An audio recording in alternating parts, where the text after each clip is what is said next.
This is another archival upload of my previous mix critique videos. Again, I apologize for the vertical format that this video is about to switch to. This is 111 through 115. This track was sent in by Jacob. Alright, right off the bat, you gotta get the performance tighter. You have a doubled guitar, and there's way too much inconsistency on both sides. Alright, when the drums come in, the drums are way too loud. They're overpowering everything else. They're cutting through way more than they need to be.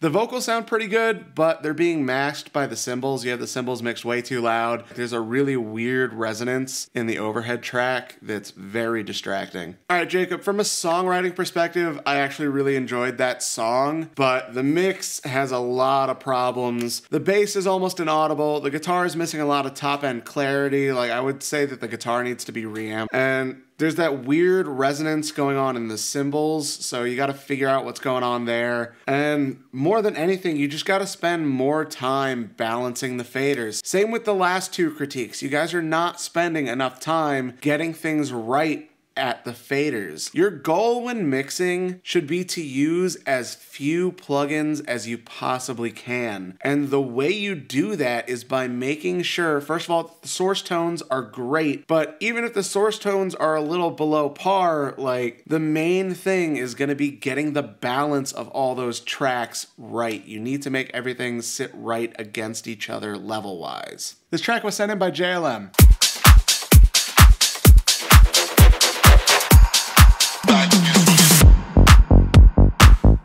Alright, so far it sounds pretty good. I'm pretty sure on the last one you sent in, I said it was probably a little too loud. You definitely fixed that this time. Like, it's sitting at a really good overall level right now. I wasn't really big on the tom sounds. Like, sounds like you were going for like an 80s sounding tom sample there. I feel like they could have been EQ'd a little bit better, so they cut through a little more. When that bass part came in there, it sounded like you had a decent amount of low end, but where it really needs to cut through is like the low mids. Like, it has a good amount of sub, it has a decent amount of mid range, but if that could just get some more punch in like the 150 to like 400 hertz range, that would be awesome. Yes, of course, subs are important, but not everybody has systems to play back on that have a lot of sub frequency information. So for most people, where they're gonna get a lot of the energy is that low mid range. So if that bass part could just hit a little harder in the low mid range, that would be really cool. All right, so for the most part, that was a really good sounding track. Really, my only issue is the tone of that synth bass. I'm pretty sure in the last critique I did for you, I told you didn't have quite enough sub information. You've definitely fixed that problem. There's plenty of sub information going on, but I think you might have gone a little too far in that direction. I think you boosted the subs so much that you're kind of taking away from the low mid range of that synth bass. This track was sent in by Christian.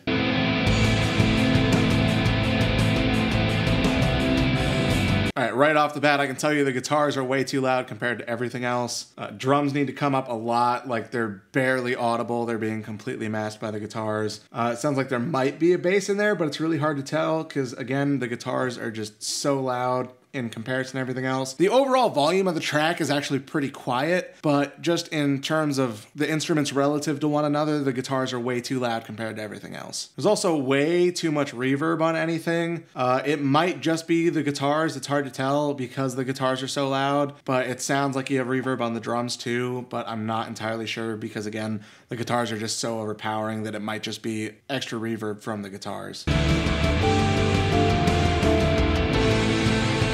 The only thing cutting through from the drums at all is the cymbals when those start coming in bigger. And all that means is that your cymbals are way too loud in comparison to the rest of the drums. Yeah, man, I don't really know how much advice I can give you on this one. From what I can hear, all the tones sound pretty solid. I think just you're another one of those mix critiques that you just need to spend a lot more time balancing the faders before you add anything else. Like, that's the biggest thing, is that the overall balance of all your individual tracks level-wise is not good. You need to spend more time on that. Then, of course, once you get the balance right between the instruments, then the overall master volume needs to come up a lot. It's pretty quiet overall. This track was sent in by Ryan.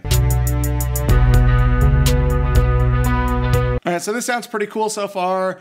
You actually nailed the thing that I mentioned 2 critiques ago. You didn't have enough low-mid cut through from the bass synth, and you are nailing that right now. Like, that bass synth is hitting right where it needs to. Like, it feels really good. Like, I can feel the impact of the bass hit, every single one of them. It sounds awesome.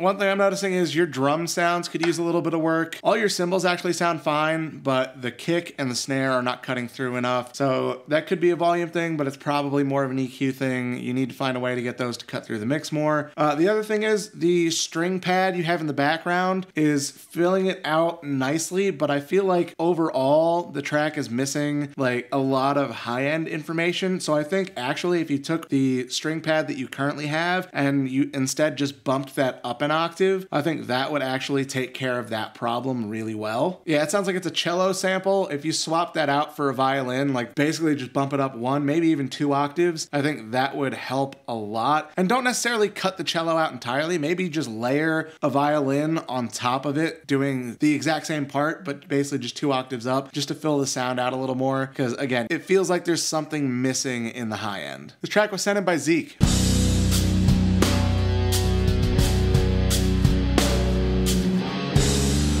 All right, so right off the bat, drums need to be, honestly, everything needs to be hit harder. I understand it's meant to be slower, it's kind of a doom thing, but like tempo doesn't necessarily have to equate to energy. Like you can have a slow song that things are still being hit hard. That's the main thing I'm hearing here is the lack of energy in the performance. The drums are not hitting nearly hard enough, and especially the guitar tone. Like the guitar tone is so close to being a really good guitar tone, and I think really the only problem with it is you're not hitting the strings hard enough. Again, I'm only, what, like less than 30 seconds into this, but right off the bat, that's what I'm hearing is just everything needs to be hit harder. Like you can still have that slower doom vibe, but still have the energy of the attack in all of the notes.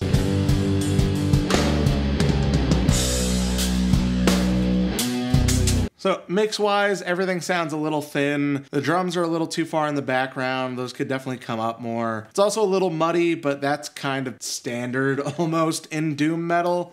But yeah, the biggest thing, it's hard to tell without actually hearing how it could be, but it sounds like the biggest thing it's missing tonally is just the emphasis and the attack on all the instruments.